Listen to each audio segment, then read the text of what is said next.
نمازوں ہی کے سلسلے میں مومنین کا ایک طبقہ ایسا ہوگا جو آج کی رات جو ہے وہ قضاء عمری کی نمازیں پڑھے گا.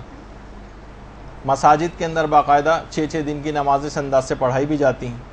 تو اس کا بھی ایک پیغام ہے، وہ یہ ہے کہ یہ رات واجبات اتارنے کی رات بھی، اور اس کا پیغام یہ کہ سارا سال بھی اب واجبات اتارنے کی فکر آپ کو کرنی، اس کو پورے سال کے اوپر جاری کرنا.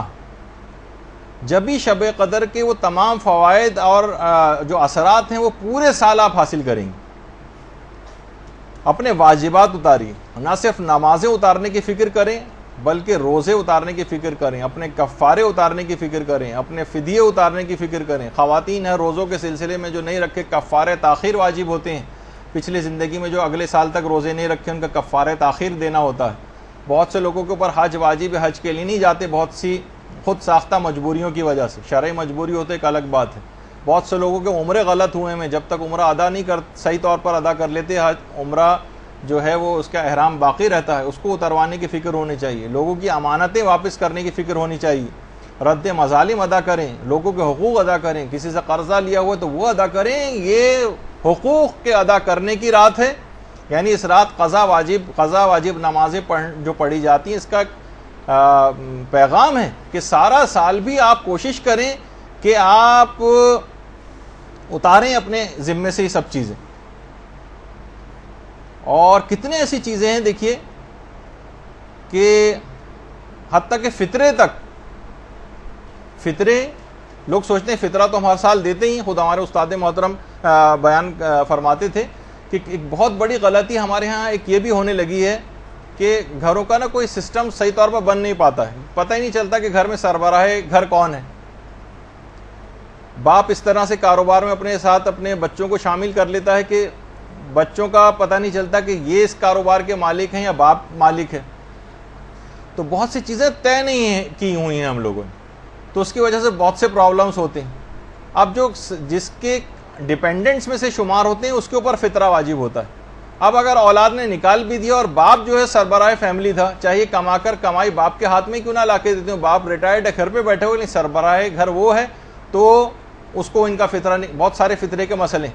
تو اب اگر ان بچوں نے فطرہ نکال بھی دیا اور باپ نے نہیں نکالا، تو جب تک جائیداد تقسیم نہیں ہو سکتی باپ کے مرنے کے بعد، جب تک وہ سارے فطرے بھی نہ نکال دیے جائیں جو اولاد نے خود نکال دیے تھے اور باپ کے اوپر واجب تھے اور اس نے نہیں نکالے تھے.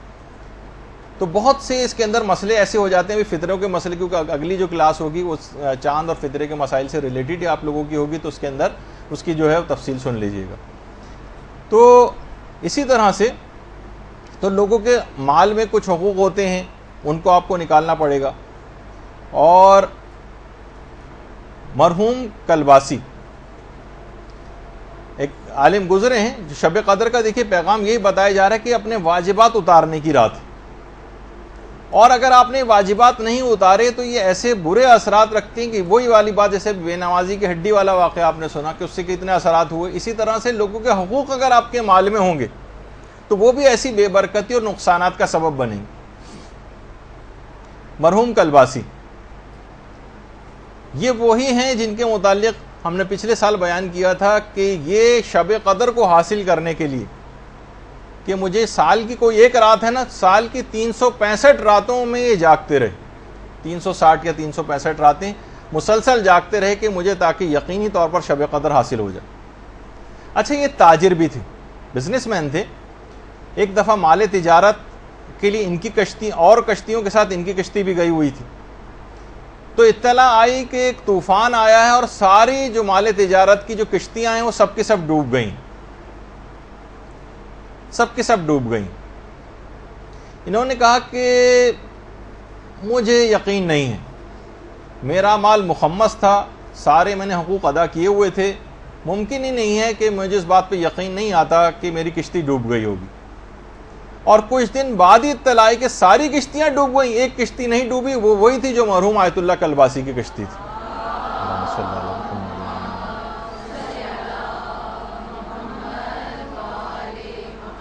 دیکھیں یہ بات یاد رکھ لیجئے کہ جب تک اس کو بند کر دیجیے، جب تک آپ لوگوں کے حقوق صحیح طور پر ادا نہیں کریں گے. نہیں، اس کو ٹیڑھا ہی کر دیجیے، اس کو میرے پر طرف نہیں، اس میں ہوا کی آواز آتی ہے ورنہ مائک میں. جب تک آپ لوگوں کے حقوق ادا نہیں کریں گے اور آپ کے مال میں لوگوں کے حق باقی رہیں گے تو یاد رکھ لیجیے کہ یہی مستحقین زکوٰۃ، یہی مستحقین خمس، یہی مستحقین فطرہ یہ آپ کے دامن کو قیامت کے دن پکڑ لیں گے کہ پروردگار ان کے حقوق کے عوض جو اور پروردگار کیا کرے گا؟ ان کے حقوق آپ کے ذمے ہیں ان کے عوض آپ کی نیکیاں کاٹ کر دے دی جائیں گی. معاملہ اس قدر سخت ہوگا کہ محدث نعمت اللہ جزائری یہ بات فرماتے ہیں کہ کسی نے بقدر دانق چاندی، یعنی سمجھے کہ درہم کے چھٹے حصے کے برابر بھی، یعنی 1-2 روپے کے برابر بھی اگر کسی کا نقصان کیا ہوگا تو اس شخص کی 700 قبول شدہ نمازیں کاٹ کر صاحب حق کو دے دی جائیں گی. 700. اور دیکھیے یہ بھی روایات کے اندر یہ بات آئی ہے کہ اتنی شدت ہوگی کہ انوار نعمانیہ میں محدث نعمت اللہ جزائری نے اس بات کو لکھا ہے. محدث نعمت اللہ جزائری کا یہ مقبرہ ہے خوزستان میں، کہ محشر میں کھڑا کر دیا جائے گا ایسے شخص کو اور کہا جائے کہ منادی ندا کرے گا جس کا جو حق ہے اس سے آ کر لے لے. فرماتے ہیں کہ اس وقت اہل محشر کے لیے اپنے پہچاننے والوں سے سخت کوئی بھی چیز نہیں ہوگی کہ مبادہ کوئی شخص آ کر ان سے حق کا مطالبہ کر دے کہ میرا حق اس نے نہیں دیا. تو اب آپ خود سوچیے کہ یہ جو مستحقین خمس ہیں، جن کا آپ نے خمس نہیں نکالا، سادات تک نہیں پہنچا، یہ گریبان پکڑیں گے، یہ دامن کو پکڑیں گے. جن تک فطرہ نہیں پہنچا، آپ کو صحیح طور پر آپ نے ادا نہیں کیا، وہ دامن پکڑیں گے. جن تک اور مالی چیزیں تھیں وہ نہیں پہنچی، یہ دامن پکڑیں گے آ کر. تو کس قدر معاملہ سخت ہو جائے گا. اور علل الشرائع میں باقاعدہ شیخ صدوق نے یہ بھی بات فرمائی ہے کہ قرض خواہ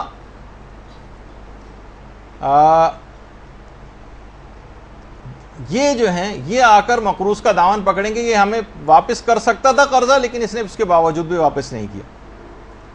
تو پھر قرض خواہ کو اس کی نیکیاں کاٹ کر دی جائیں گی، اور اگر وہ نیکیاں بھی ختم ہو جائیں اس کے پاس تو پھر جو قرض خواہ ہے اس کے گناہ کاٹ کر مقروض کے نامہ اعمال میں لکھے جائیں گے.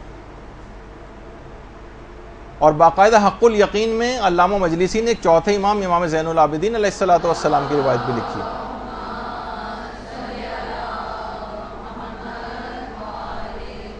کہ مولا اگر مسلمان کو کافر سے کوئی حق طلب کرنا ہے تو اس کی تلافی کیسے ہوگی؟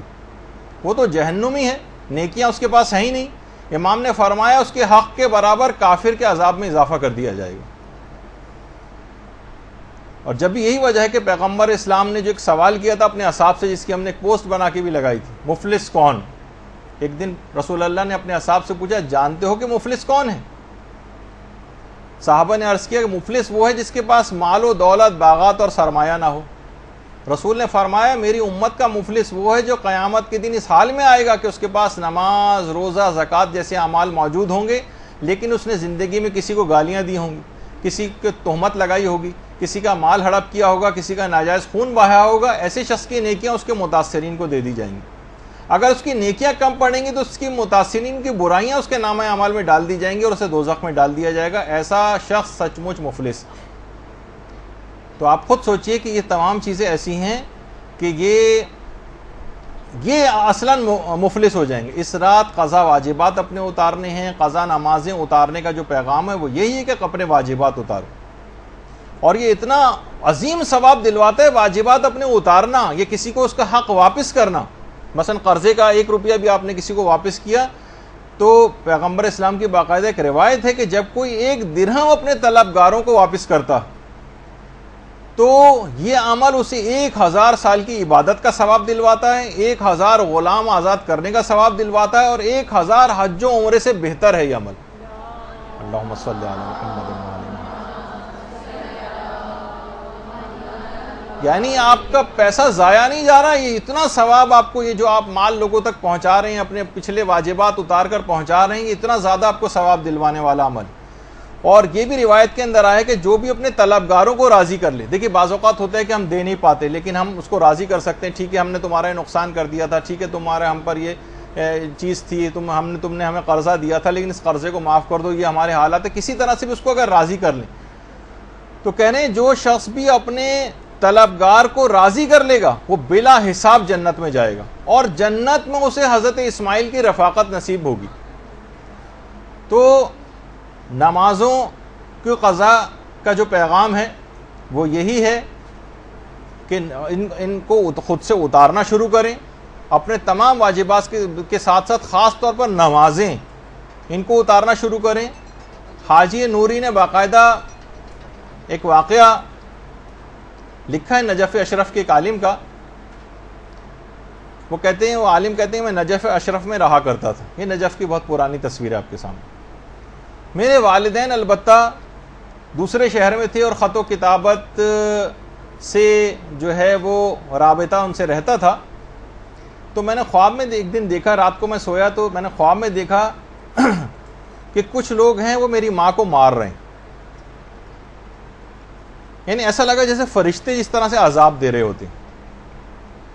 میری ماں کی ناک سے خون بہ رہا ہے۔ میں آگے بڑھا، ان کے پاس گیا کہ میری ماں کو کیوں مار رہے ہو؟ انہوں نے کہا ہم خدا کی طرف سے معمور فرشتے ہیں اور تمہاری ماں کو یہ عذاب اس وجہ سے دے رہے ہیں کہ تمہاری ماں نماز کو بہت ہلکا سمجھتی تھی، نماز نہیں پڑھتی تھی اور رمضان کے روزے بھی یہ چھوڑا کرتی تھی۔ اچھا دیکھیے، آج بھی کتنے سوالات علماء سے جو لوگ پوچھتے نظر آتے ہیں، مدرسے کے اپنے اس کے اوپر اتنے سوالات آتے ہیں، اور سب کے سب کا ہم نے جو تجزیہ اور ایک انالیسس کیا ہے وہ یہ ہے کہ ان میں سے 99% ایسے افراد ہوتے ہیں جو فقط یہ چاہتے ہیں کوئی ایسا پوائنٹ مل جائے جس سے ہم روزہ چھوڑ دیں۔ انٹینشن سوال پوچھنے کی ہوتی ہے روزہ چھوڑنا۔ مثلا کتنی خواتین ہیں بچے کو دودھ پلا رہی ہیں، وہ سوال بس ہر وقت ان کا یہ والا سوال جو ہے وہ ہوتا ہے کہ کہیں بچے کو فیڈ میں کوئی کمی نہ ہو جائے، جبکہ آقا سستانی وغیرہ کا نظریہ ہے، وہ کہتے ہیں کہ اگر اوپر سے کوئی دودھ بچے کو پلایا جا سکتا ہے، مثلا جانور کا دودھ یا کچھ عورتیں مل کر بھی اگر پلا دیں اور اس سے بچے کا گزارا ہو جائے گا تو پھر اس کے لیے روزہ چھوڑنے میں اشکال ہے، یعنی اس کو روزہ رکھنا ہی پڑے گا اور باہر سے اس چیز کو پورا کرے۔ لیکن کیا ہے، عورتیں چاہتی ہیں چھوڑ دیں۔ بہت سارے افراد اس بات کو کہہ رہے ہوتے ہیں کہ جناب گرمی بہت ہے، ہماری جاب کے ٹائمنگز اس طرح کے ہیں اور بہت دھوپ میں بھاگنا پھرنا پڑتا ہے، ہم کیا کریں، ہم کیا روزہ رکھیں یا چھوڑ دیں۔ ان کی پوری بہت سے لوگ تو پوچھتے نہیں، ویسے ہی چھوڑ دیتے ہیں، لیکن جو کچھ پوچھتے ہیں اس میں بھی کتنا سخت مسئلہ ہے کہ جناب یہ لوگ پہلے تو اگر یہ بغیر جاب کے رہ سکتے ہیں تو بغیر جاب کے رہیں گے، چھٹی لے سکتے ہیں تو چھٹی لے لیں، چھٹی لینا ممکن نہیں ہے، اور اگر ان کی تنخواہ مثلا کٹ جائے گی، اگر اس کے بغیر بھی ان کا گزارا ہو سکتا ہے تو ایسا کر لیں، کوئی اور ان کے پاس مال موجود ہے تو ایک مہینہ مثلا اگر نہیں کمائیں گے یہ تو اس سے گزارا ہو جائے گا، ورنہ قرضہ بھی اگر لینا پڑے تو قرضہ لیں اور اپنے روزے کو بچائیں، اور پھر بھی اگر یہ کوئی سی بھی چیز ممکن نہیں ہے تو پھر اتنا پانی پی سکتے ہیں کہ جس سے ان کی جان بچ جائے، اور اس کے بعد پورے دن امساک کرنا پڑے گا اور بعد رمضان اس کی قضا بھی کرنا پڑے گی۔ دیکھیے مسئلے کتنے زیادہ سخت ہیں اس کے۔ تو بہرحال لوگ اس انداز سے نماز و روزہ چھوڑتے ہیں۔ تو وہ عالم کہنے لگے فرشتے میری ماں کو مار رہے تھے، اور کہا کہ یہ نمازیں نہیں پڑھتی تھی اور رمضان کے روزے بھی قضا کرتی تھی۔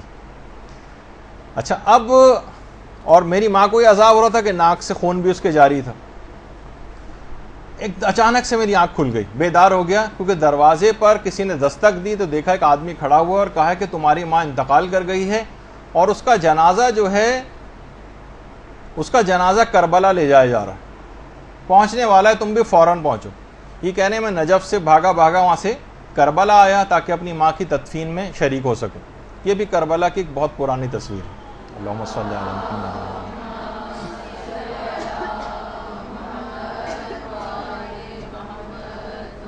میں تیزی سے بھاگتا ہوا اپنے ماں کے جسم کے پاس گیا جو تابوت کے اندر رکھا ہوا تھا، تو میں نے دیکھا کہ میری ماں کے کفن کے اوپر خون لگا ہوا ہے۔ تو لوگوں نے کہا دیکھو ہمارا اس میں کوئی قصور نہیں ہے، سواری کی جس میں سواری میں جنازہ آ رہا تھا اس کی ٹکر ایک جگہ ہو گئی، تصادم ہو گیا، اور جو جنازہ تھا یہ باہر جا کر گرا، اور یہ جو خون تمہیں نظر آ رہا ہے یہ جو کفن پہ لگا ہوا ہے، میں نے فوراً کفن کو ہٹایا تو دیکھا کہ میری ماں کی ناک سے خون جاری تھا۔ اچھا عالم سمجھ گئے کہ یہ خواب سچا ہے اور میری ماں کو عذاب مل رہا ہے۔ یہ وہاں سے سیدھے ذریعے حضرت ابو الفضل العباس علمدار علیہ الصلوۃ والسلام پہ گئے۔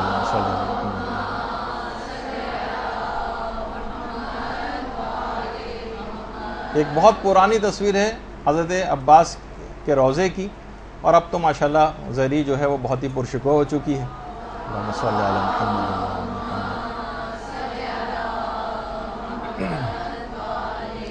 کہنے لگے میں زری پر گیا اور حضرت عباس علمدار سے متوسل ہوں اور میں نے التجا کی اور وعدہ کیا حضرت عباس سے کہ میں اپنی ماں کی ساری قضا نمازیں اترواؤں گا, سارے روزے بھی جو ہے وہ رکھوا دوں گا.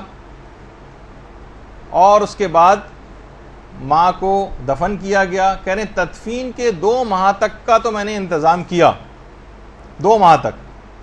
البتہ 2 مہینے کے بعد کچھ ایسی مصروفیات ہوئیں کہ میں مزید نمازیں اور روزے انجام نہیں دلوا سکا, میرے دماغ ہی سے نکل گیا. وہی خواب دوبارہ پھر میں نے دیکھا, فرشتے پھر آ رہے ہیں, میری ماں کو عذاب دے رہے ہیں. تو میں نے فرشتوں سے جا کے کہا کہ میں تو ابو الفضل العباس کے پاس جا کر اپنی ماں کا جو ہے وہ معاف کروا چکا تھا یہ سب چیزیں. تو انہوں نے کہا کہ ہاں, لیکن تم نے اپنے وعدے کو پورا نہیں کیا اور ماں کے قضا واجبات نہیں اتارے, لہٰذا عذابوں کا سلسلہ پھر شروع ہو گیا. میں نے فوراً دوبارہ وعدہ کیا, بیدار ہوا. اس کے بعد میں نے خود اجارے پر نہیں بلکہ خود اپنی ماں کی ساری نمازیں پڑھی اور سارے روزے خود ادا کیے. تو دیکھیے یہ تمام چیزیں بھی ایسی ہیں کہ اپنے نماز و روزے کو اتارنا ہے. آپ نے دیکھا کہ کربلا تک میں لا کر دفن کیا گیا, لیکن قضا واجبات ایسے تھے کہ اس کے باوجود بھی عذاب ہوا. البتہ یہ ضرور ہے کہ ظاہر ماں ایسی سرکش ہوگی, ورنہ اگر کوئی عام گناہ گار ہے, چند نمازیں قضا ہیں, کچھ ہیں, تو انشاءاللہ امام کے جوار میں, کیونکہ وہ تو جگہ ایسی ہیں کہ بہرحال وہاں عذاب قبر جو ہے وہ ختم ہو جاتا ہے. لیکن کچھ اہمیت بتانے کے لیے کہ نمازیں اور روزے قضا کرنا اتنا عظیم گناہ ہے کہ بعض اوقات ان مشاہد مشرفہ میں دفن ہونا بھی عذاب کو ختم نہیں کروا سکتا, تاکہ لوگوں کو ایک جرت پیدا نہ ہو اور ان کی واجبات کی اہمیت کو سمجھیں. تو پیغام شب قدر یہ بنا کہ دیکھیے نئی زندگی اور نئے سال کی ابتدا ایک لحاظ سے ہو رہی, کیونکہ نئے سرے سے آپ کی تقدیر لکھی جا رہی ہے اگلے سال کی. آپ پورا سال اپنے قضا واجبات کو اتارنے کی فکر کیجیے اور ایک باقاعدہ ایک ڈائری بنائیے جس کا نام آپ اپنے طور پر واجبات ڈائری رکھ لیں. اس میں نوٹ کریں ساری چیزیں, اپنی وصیتیں, اپنی زبانی طور پر بھی اپنے لواحقین کو اپنے واجبات بتائیں تاکہ ان کو کچھ پتہ چلے. اکثر یہ ہوتا ہے کہتے ہیں والد انتقال کر گئے, والدہ انتقال کر گئیں, جو ساتھ رہتے تھے کچھ تھوڑا بہت ان کو پتہ ہوتا ہے, لیکن لوگوں کو زیادہ تر پتہ نہیں ہوتا کہ وہ اتارنے کی طرف مائل بھی ہوتے ہیں تو ان کو صحیح عدد پتہ نہیں ہوتا, یہ معلوم نہیں ہوتا کہ ان پر کتنا خمس تھا کتنا نہیں تھا. تو اپنے واجبات زبانی طور پر بھی بتائیں اور ایک ڈائری بھی مرتب کریں. برحمتك يا أرحم الراحمين وصلى الله على محمد وآله